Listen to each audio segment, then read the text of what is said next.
an alcoholic needs to receive follow-up care and behavior therapy to work through their issues.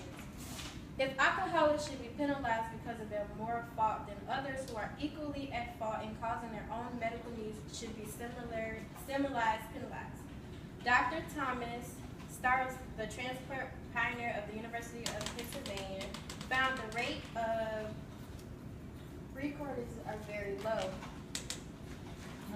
Out of 35 patients who lived for 6 months or longer after a transplant was performed, 2 of them only returned to alcohol abuse. When someone is an alcoholic, it is an addiction. Alcoholism, like all addicts, are usually diagnosed once the drug use has become a problem. It becomes a problem because they are suffering the definition symptom of addiction, which is a loss of control.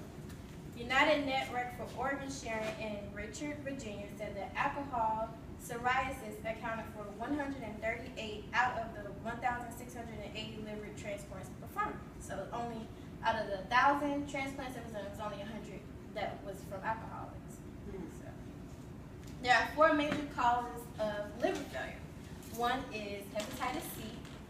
One is alcohol consumption, long-term alcohol consumption, hemochromatosis, and hepatitis B.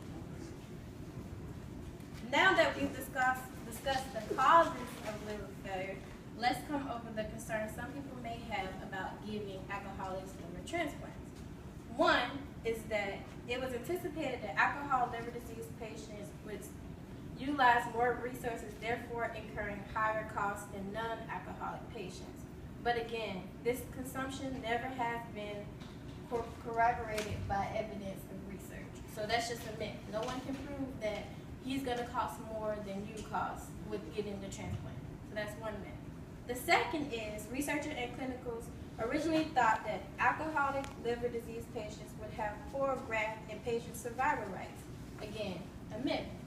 A non-alcoholic patient who has hepatitis C also have problems with graft, so their survival rate is just the same as hers. No one knows.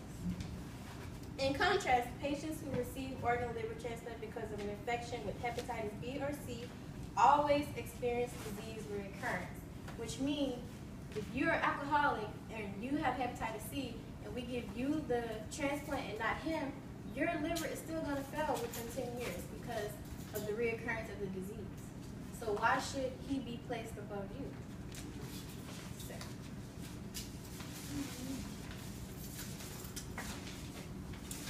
The last concern that people have about giving alcoholic patients a liver transplant is, would it comply with the anti-rejection medication?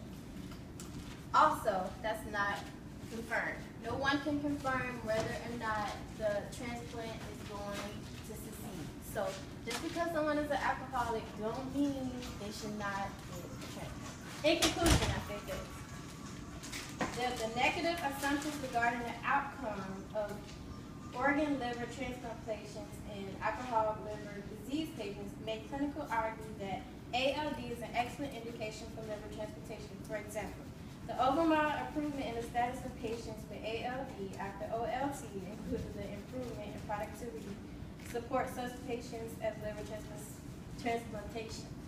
Moreover, the long-term cost of OLD and the subsequent management of alcoholic patients probably are lower than the cost of management of alcoholic patients.